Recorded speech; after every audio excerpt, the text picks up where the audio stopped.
Hey guys. So there's been some talk, I guess, in Discord around why certain things in game don't seem to happen as often as statistically it seems like they should. And I've been doing a little bit of like trying to understand how RNG works. I don't understand it to the level that Zox and Lukendor do, but um I did play around with like just some like high level stats on it. And I wanted to kind of cover that and talk around like why it could possibly explain some of the things that we see in the game.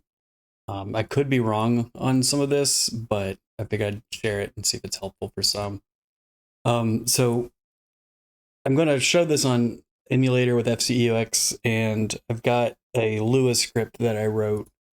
Let me pull that up and um, I'll try to talk through it at a high level. I won't go line by line because I don't know if it's super important to understand all of it, um, but I'll try to explain at a high level what it's doing.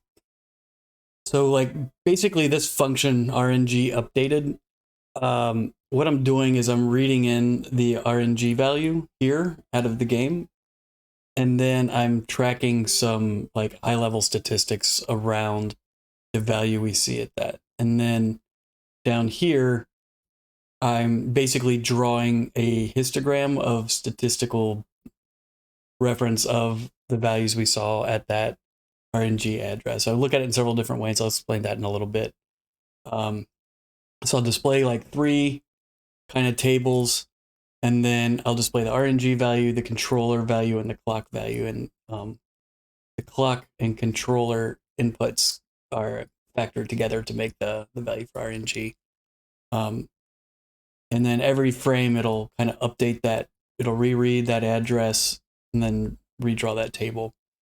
There's another function here which actually would let me do it every time the memory address is accessed, so I can comment this out, uncomment this, and that would be useful for like things that happen after the crowd happens, like Don 2, and it does change the stats quite a bit, and I'll see if I can get to that towards the end of the video.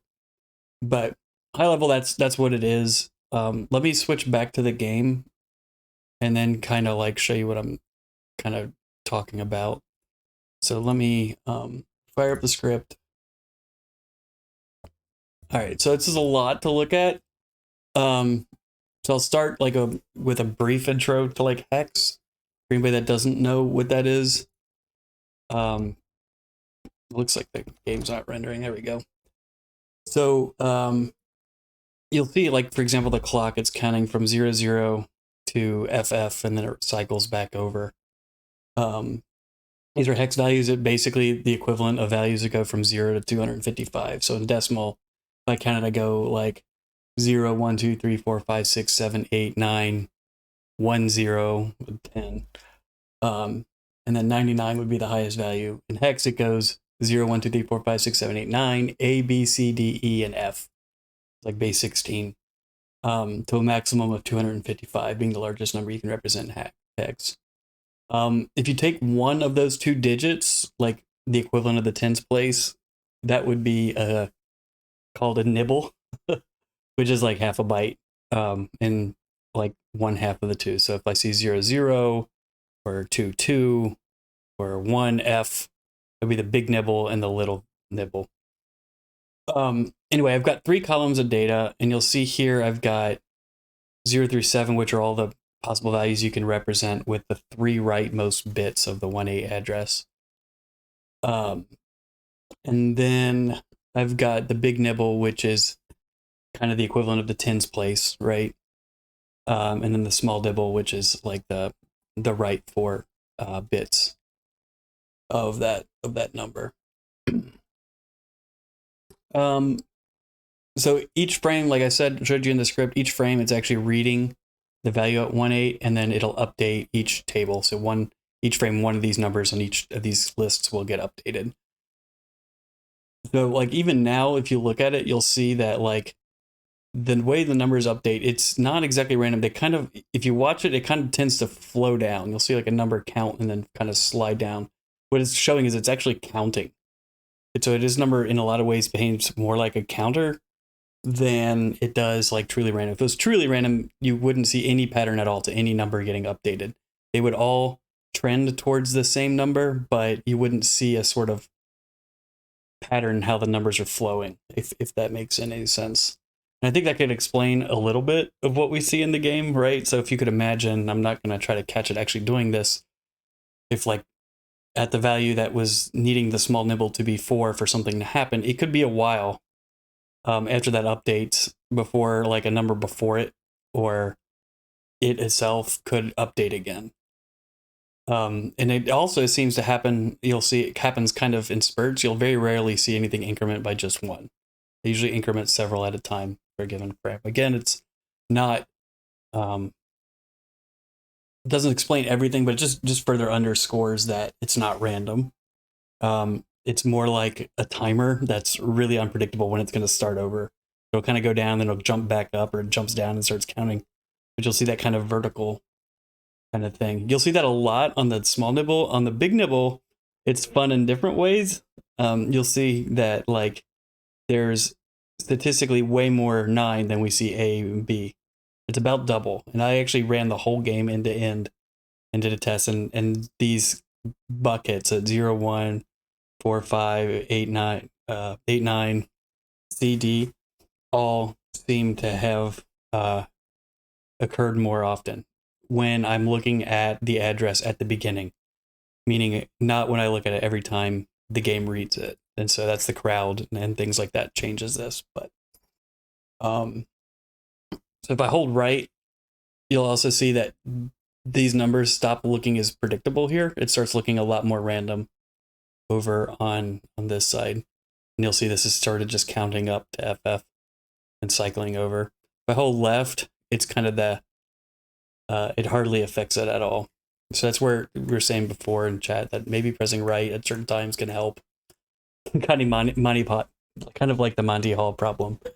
I'm not sure, guys. Exactly if this really says a lot, but when we think about what's happening in the game and we say, "Oh, it should be random," well, it's not. that's a fundamental idea. If you actually watch it, it doesn't even look random.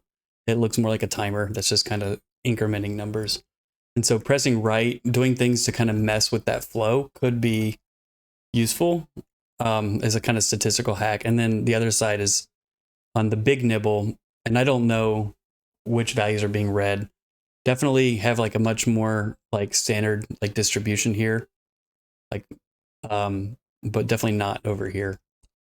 And everything it's the same for the 3 least significant bits. But yeah, that's pretty much it. I guess I can show you what would happen. Let me go restart and just to, I guess, let me start a match just to show you that like even in game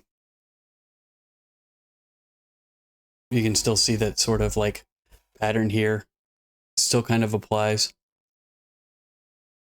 Like it's kind of reading tea leaves. It's not predictable. I'm not saying it's predictable. I'm just saying that it's not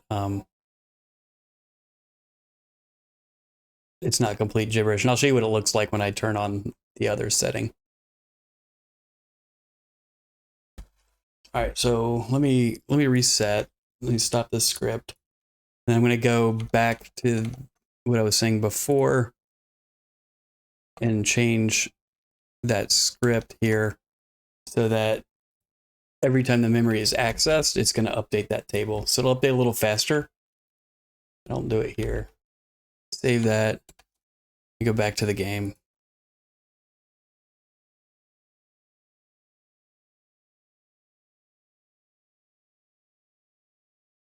There we go.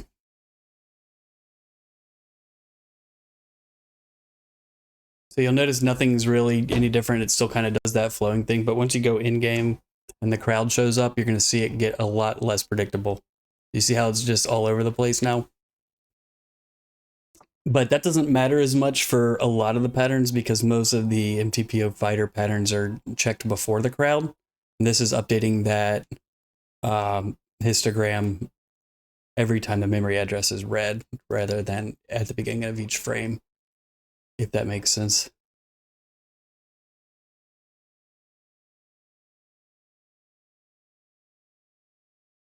And then I'll let those go. I'll go a little bit because I wanted to show that where we saw those sticky addresses on Big Nibble, they actually float up and become more common at the 0 and 1 bit. But I don't know if that's really relevant to anything. I don't think so, because like before, most of the stuff that we care about happens before the crowd's being read. So there may be something to those Big Nibble values that very rarely occur. Maybe not. I don't know. But this is just showing to that point. Like, see, it's because it starts at 8, it's down to 200s down here. So when the game is actually reading it, I think it's just more saying,